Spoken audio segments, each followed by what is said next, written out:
Great Gildersleeve. Cheese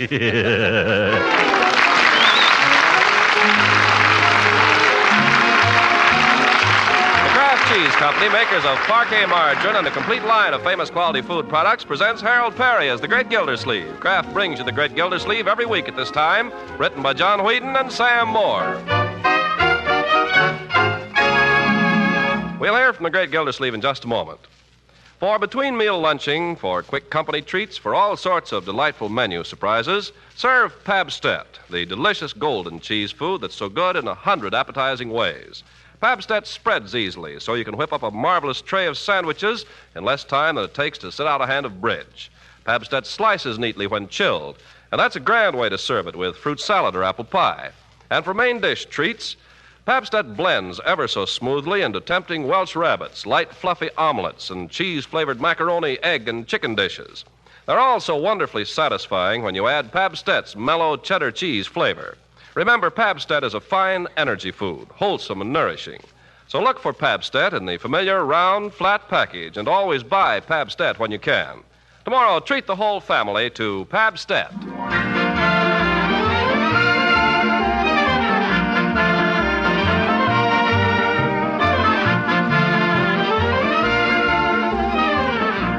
Now let's join our friend the Great Gildersleeve, who is still suffering the pangs of conscience for his momentary lapse into the arms of Leela Ransom a few days ago.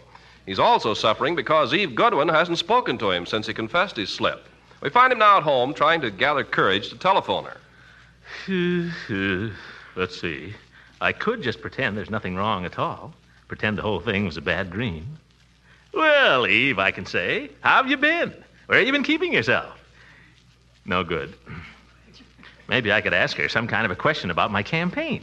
Ask her how to get the women's vote. Oh, no, that wouldn't do. Maybe if Don't be ridiculous, Leroy. This costume is just right. I don't care if it's right or wrong. I won't wear it. You'll have to wear it. Who'll make me? Leroy, what is all this, Marjorie? Leroy has to be in a maypole dance. He's Stop stubborn it, about his one at a costume. time. What is this? Leroy has to take part in a maypole dance at Mayor Terwilliger's picnic, and he Just a minute. Let's get one thing straight around here. It's not Mayor Terwilliger's picnic. It's the annual outing of Summerfield City employees. The city pays for it. The invitation says that the mayor is paying for the ice cream. Well, the city pays the mayor. What's this about a maypole dance? The school kids have to do it. Some idea of Miss Goodwin. If it's Miss Goodwin's idea, it's all right. I want you to cooperate 100%, Leroy, at least. A maypole dance. That's kid stuff, Unc. It's not kid stuff at all. Why, a few hundred years ago, the maypole dance was a universal custom. The peasants used to dance around the maypole every spring. Grown-up peasants, too. Well, I ain't a peasant. We needn't go into that. If Miss Goodwin's putting on a maypole dance, you'll take part, Leroy, just like the rest of the children. Oh, I wouldn't mind that so much, but I got a special part. Oh? What is it? I have to present the crown to the Queen of the May. They want me to wear this little old Fauntleroy suit and to walk up there with a crown on a pillow. And then I have to kneel down and present it to the Queen of the May. Well, I think that's a very... And who do you suppose is Queen of the May? Who? Ethel Hammerschlag. Oh, Leroy, you make me sick. Ethel Hammerschlag is a very nice little girl. Oh, yeah? Then you crown her. I not only have to crown her, but then I have to sit beside her on her throne. I don't even want to go to Terwilliger's old picnic. It's not Terwilliger's picnic, and you'll go. And by George, you'll wear that costume. But these pants are too tight. This suit is 2 years old. It's as good as new. You've never worn it. And today you will. Now go upstairs and put it on. Oh, for corn's sake. Go, Leroy. Okay. Excuse me, Mr. Gilsleeve. What about lunch for the mayor's picnic? You want hard-boiled eggs? Ye gods, Bertie, this picnic is not the personal property of Mayor Terwilliger. The city is paying for an outing for its employees. Yes, sir. You want hard-boiled eggs? I'm not going.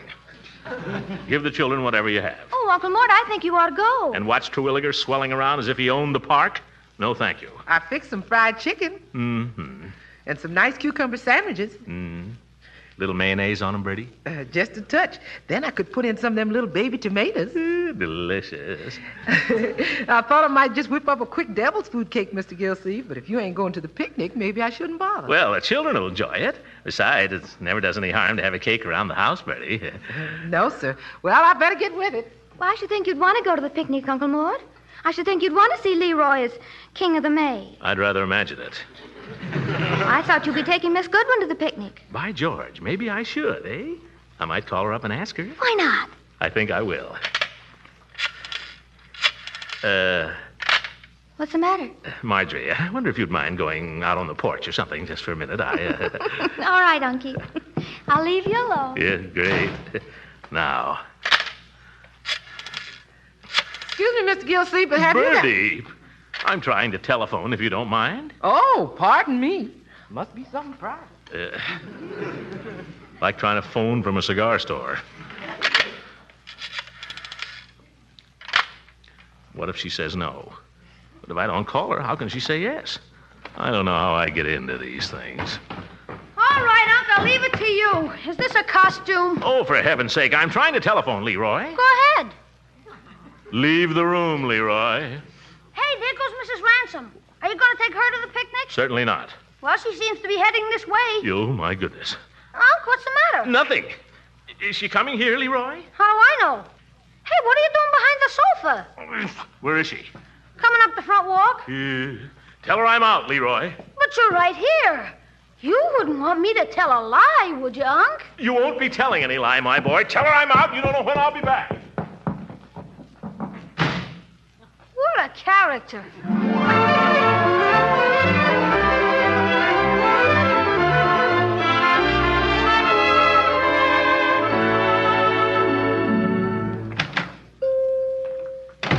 Hello, Mr. Gildersleeve. Well, hello, Peavy.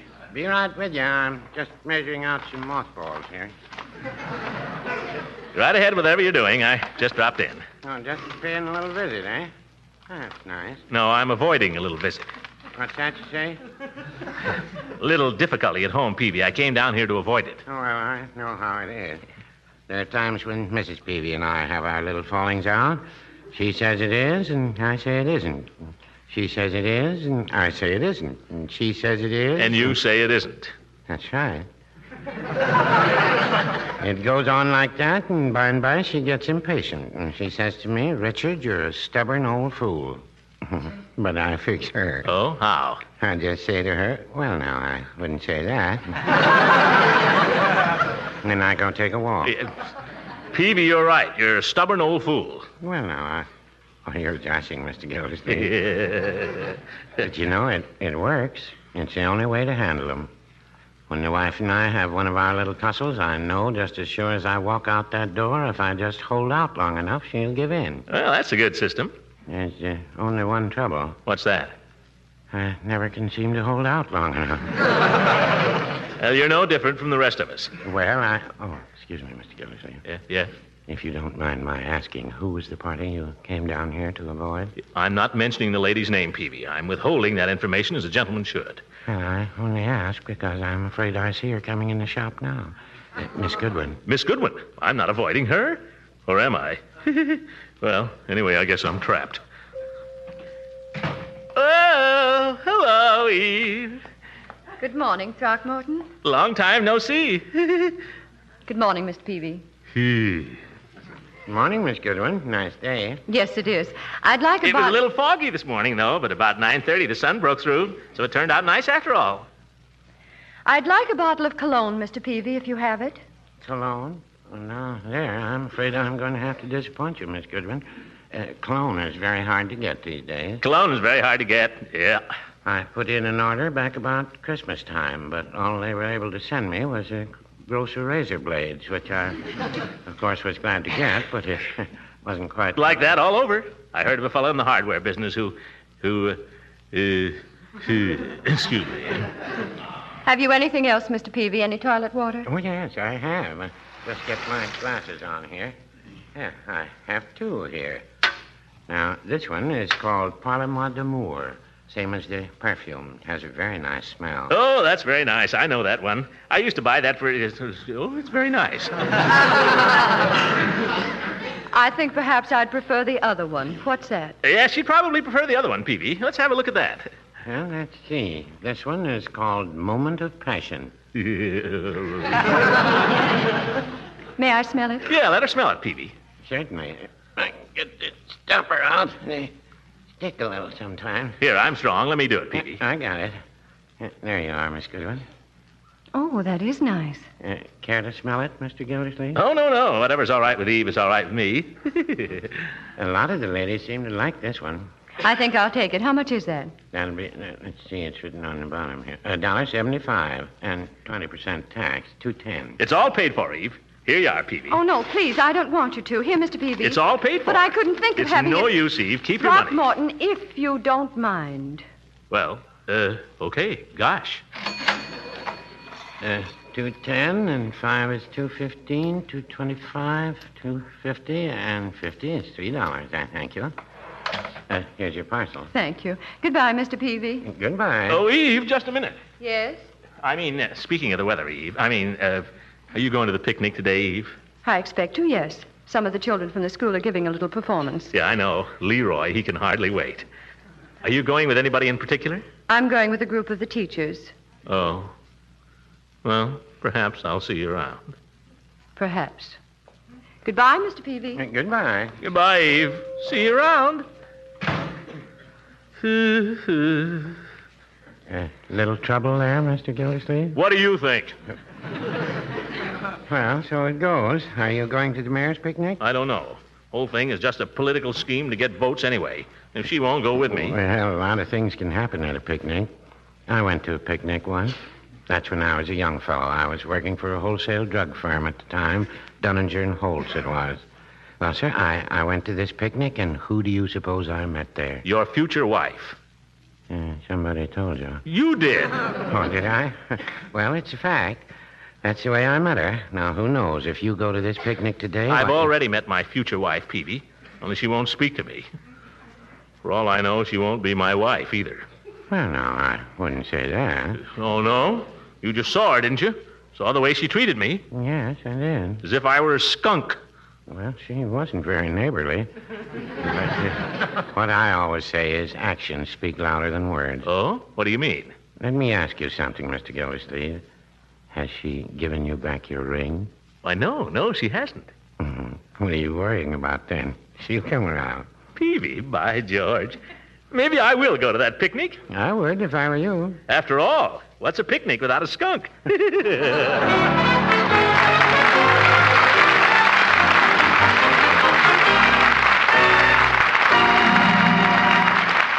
great Gildersleeve will be with us again in just a few seconds. Ready, set, let's go, ladies, for more of those tempting ways to serve Pabstet, the delicious golden cheese food of 100 uses. First course, cream soup. Just before serving, add a generous amount of Pabstet cut into small cubes and watch that cream soup hit a new high in appetizing goodness. Next, a main dish. And our suggestion is eggs golden sauce. Hard-cooked eggs drenched with the mellow cheddar cheese goodness of Pabstet. Now, a grand salad. Press 2 halves of a pear together with a tasty center filling of Pabstet and serve with lettuce and mayonnaise. And for dessert, apple pie served with Pabstet wedges. There you have it, menu magic from soup to dessert with Pabstet. And you'll find dozens of other exciting ways to surprise your family with this nourishing, wholesome cheese food. So tomorrow, look for, ask for, and buy Pabstet. Remember the name, Pabstet.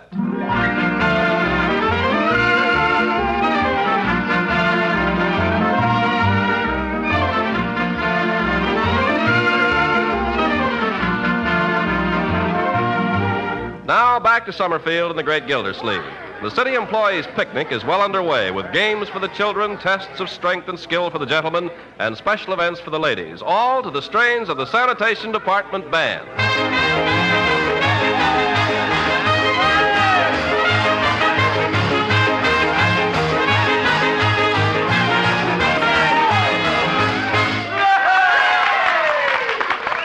One moment, folks. Just a minute, please. Uh-oh, Terwilliger's going to talk some more. When you've finished your lunches, you'll find ice cream is being served at that table under the tree there. All absolutely free with the compliments of your old friend and our next mayor, Cyrus L. Terwilliger. Oh, that's me. The big ham. Eat hearty, folks. Yeah, sure. Eat hearty, folks. It'll all come out of your taxes. Well, how about it, Uncle Mort? Shall we have lunch? We better grab some places. Now, Leroy, you'll not grab anything. I wonder if Miss Goodwin's around. Oh, let's invite her to have lunch with us. Yeah. Oh, I see her. Hey, Miss Goodwin. Hey! Leroy, that's no way. Well, here she comes. Oh, yoo-hoo, Eve. Will you sit here with us, Miss Goodwin? I'd love to, Marjorie. Great. I'll tell you what you do, children. Why don't you go over and eat at that table over there where all the children are and leave Miss Goodwin and me. But, Unc, I want to eat with Miss Goodwin. Do as I tell you, Leroy. Take your lunch and go over there. There's a nice place right at the end of the table. Well, Throckmorton, I don't think you ought to send them off. Run along, Leroy. You too, Marjorie. Uncle Mort, I'm not a child. Then you're old enough to realize that I have things to say to Miss Goodwin. Now, will you run along? Well, put it that way. I don't know that I have anything to say to you, Throckmorton. I came over because Leroy asked me. Eve, please, you don't have to say anything. Just sit here and share my lunch with me. Really, I'm not hungry.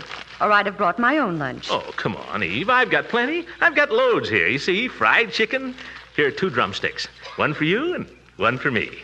Boo. Oh. Judge Hooker, how you startle me. Won't you join us, Judge? Yes. Thank you. I'd be delighted. But I seem to have mislaid my lunch. I can't imagine. Oh, Throckmorton has lots of lunch. Oh, we're full of lunch. Do sit down. Throckmorton would be only too glad to have you share his lunch, wouldn't you, Throckmorton? Sure. Old goat. In that case, I'll be only too glad to accept the invitation. Well, this is cozy, isn't it, Gildy? 3's a crowd, Judge. Oh, now, don't say that. Have a drumstick, Judge? Oh, thank you. I seem to be a little hungry today for some reason. You're always hungry. Well, I want to tell you, that's the finest fried chicken I've ever put in my mouth. Wipe your chin. Oh. Throckmorton, a drumstick for you? No, thanks. What? I'm not hungry. Oh, come now, that's nonsense. There's all this chicken here. Go ahead and try it, Gildy. It's marvelous. Thank you, Judge. That's very generous of you. But I seem to have lost my appetite. Oh, well, all right. But you're missing something. Finest fried chicken I ever tasted. I'm glad now they couldn't find my lunch. You never had a lunch, and you know it. You old goat, why don't you eat the paper plate, too? Oh, here's Mayor Terwilliger. Oh, what does he want? Well, this is a merry little group. Miss Goodwin. How do you do? Judge. Have some fried chicken? No, thank you. Oh, there, Gildersleeve. I'm going to have to ask you, gentlemen, if I can borrow this lady for a little while. What? We're having a pie-eating contest after lunch. I'm going to require some assistance from the fair sex in judging it, and if Miss Goodwin here will do me the honor... I'd be delighted. Splendid. Oh, but finish your lunch first. I've finished, thank you. Oh, let me assist you to your feet, then. But, Eve, you haven't eaten a thing. Eve, you're not going. Sorry, Gildersleeve, but duty calls. You said yourself, Throckmorton, 3's a crowd. So I'll leave you 2 together. Excuse me. This way to the arena. Well, Gildy. And I wind up with you. Like to hold hands, Gildy? Oh, shut up. I've got a good mind to go home, but I'm not going to. I'll show her, and I'll show him, too. I'll show people who's the best man around here. I'm going to enter that pie-eating contest, and I'm going to win it. You do that, Gildy. You just do that. I'm going to. You just show her. You bet I will. You get into that contest and prove to her that there isn't a man in Summerfield who can make a bigger pig of himself than you can.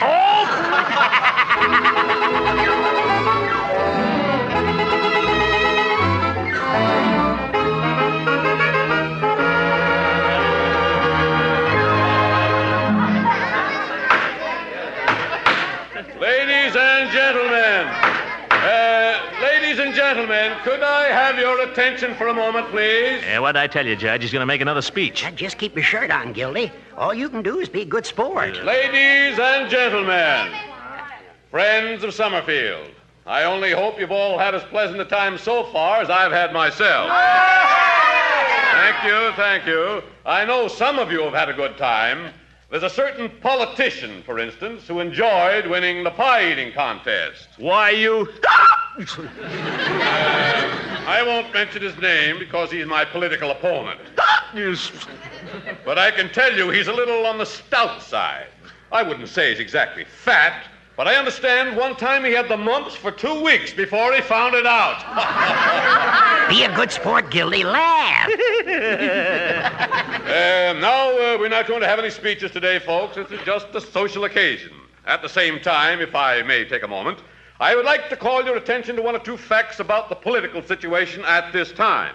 Now, in the year 1776, what was Summerfield? 1776. In the year 1776, Summerfield was just a tiny village. But in that tiny village were all the seeds of the Summerfield that was to grow into the great and prosperous city of today. This could go on for days. The glorious tradition of Summerfield began to grow and expand. In the year 1812, what do we find? This isn't a speech, it's a filibuster, Judge.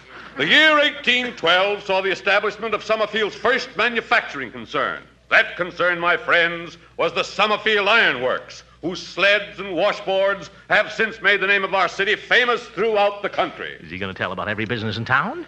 We come to the year 1813, and what do we find? We want Gildersleeve! The banner year of 1813. We want Gildersleeve! Hey, Gildersleeve, how about a song? Yeah, give us a song! Well, now, that's an idea. Yes. We've all heard your reputation as a singer, Mr. Gildersleeve. Would you like to croon something for our friends? Well, I'm no professional. So I've heard. Ladies and gentlemen, I understand that as a singer, Mr. Gildersleeve is a howling success. He will now oblige us with a ditty, assisted by the street cleaning department band. You're trying to put me on the spot, Terwilliger. Well, sing and get off of it. Why, George, Mr. Leader, do the fellows know Shine on Harvest Moon? We can try it, Commissioner. Key of C only. Oh, fine. Harvest Moon, fellas, and do the best you can. 1, 2...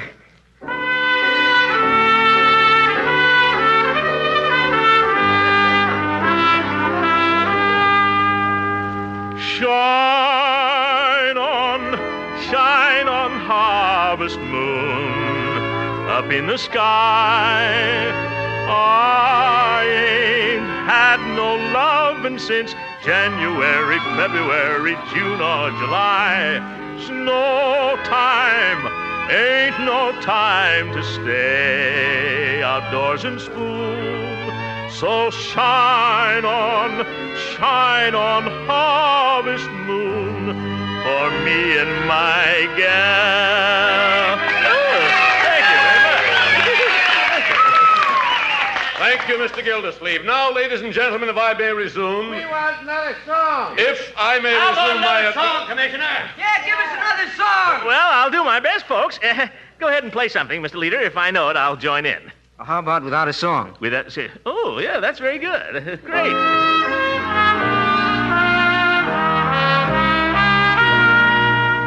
Without a song, the day would never end. Without a song, the road would never bend. When things go wrong, a man ain't got a friend. Without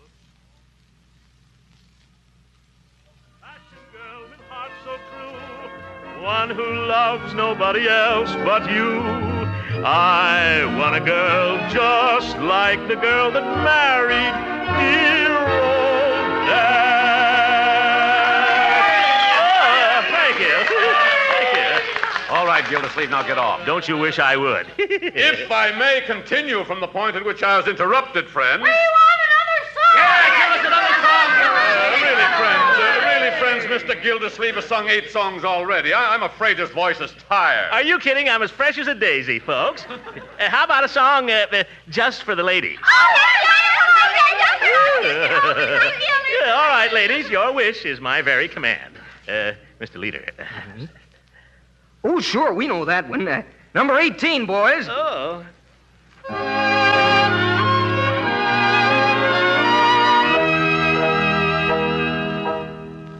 Love is just a game that two are playing.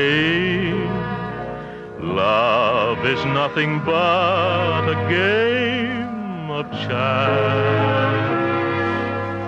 For the one who chooses very often loses. Love is never sure to be romance. Danger always lurks in Cupid's arrows, but he hasn't aimed at you and me.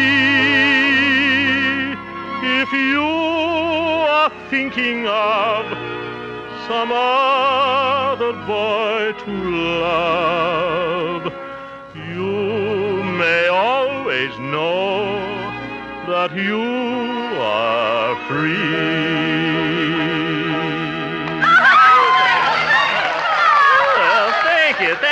that? That's all, Gildersleeve. Terwilliger, I'll sing just as long as there's a demand for this stuff. You can sing all night for my dough, Commissioner. Well, thank you. Well, you can't sing all night for mine. Well, you can't stop it. Oh, yes, I can. Quiet, quiet. You there, leader. Yes, Your Honor. Take that bunch of street cleaners home, or you'll all lose your brooms in the morning.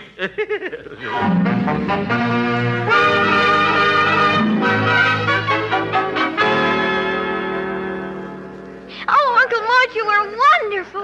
Wasn't he wonderful, Miss Goodwin? He certainly was, Did Marjorie. you hear the way that crowd cheered? Well, I think he could run for president. Yeah, Uncle's a regular Sinatra. Yes. Run along, little boy, run along. I suppose you'd like me to run along, too, huh? Well, the sidewalk isn't wide enough for all of us, my dear. Why don't you and Leroy just walk ahead, huh? Come along, Leroy. Give him a break. How much is there in it for me? Leroy. Okay. That's a boy. Well, shall we start home, Throckmorton? Oh, if you'd like. I was very proud of you this afternoon, Throckmorton. Oh, that's so? Yes. I thought you handled a difficult situation very well. Nothing much. It could have been very embarrassing. You know, when Terwilliger got you up there to sing, he was trying to make you ridiculous. That was his mistake. I think he found that out. Throckmorton. Yes? Nothing. Eve, what's the use of bluffing? I can't be mad at you. Well, I can't stay mad at you. When you sing the way you did just now, I don't know, something happens to me. Oh, well, that's because I was singing to you, Eve. Just you. Were you? You think I could sing that way to anybody else? Oh, darling, it's been so long. Eve.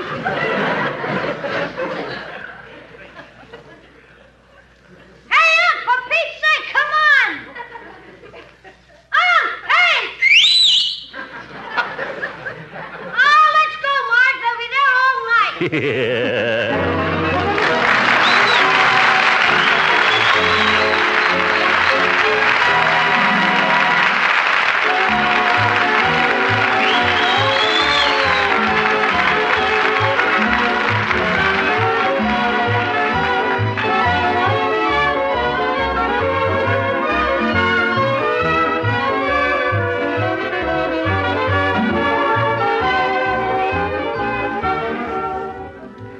By George, that's pretty nice. Listen to this, Marjorie. Huh? What is it? It's a letter from Mattie Parsons. She's Frank Parsons' wife. You know, the fellow that reads the meters for us. Oh, yes. What's she writing you about? Well, she just wanted to thank me for keeping him on the payroll those weeks when he was out sick, you remember? But listen to this, my dear. She says, by the way, Mr. Gildersleeve, I want to tell you how thankful we both are that Frank went in on the payroll savings plan at the water department. We've always tried to save money, but with one thing and another, it always seemed to slip away somehow. But now we've laid away a war bond every month for 17 months. It'll be a nice little nest egg. Luckily, we didn't have to cash in any of the bonds to pay for Frank's illness. But it was sure nice to know that the money was there in case we did need it. Well, is everybody down at the water department in on the payroll savings plan? All the smart ones are, my dear, because there isn't a better investment in this whole world or an easier way to save money. Think it over, folks.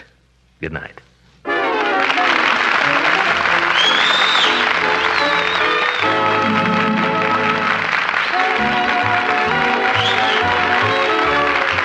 Music on this program was directed by Claude Sweet. This is Ken Carpenter speaking for the Kraft Cheese Company, makers of Parquet margarine and a complete line of famous quality food products. Kraft invites you to listen in again next week for the further adventures of the Great Gildersleeve. This is the National Broadcasting Company.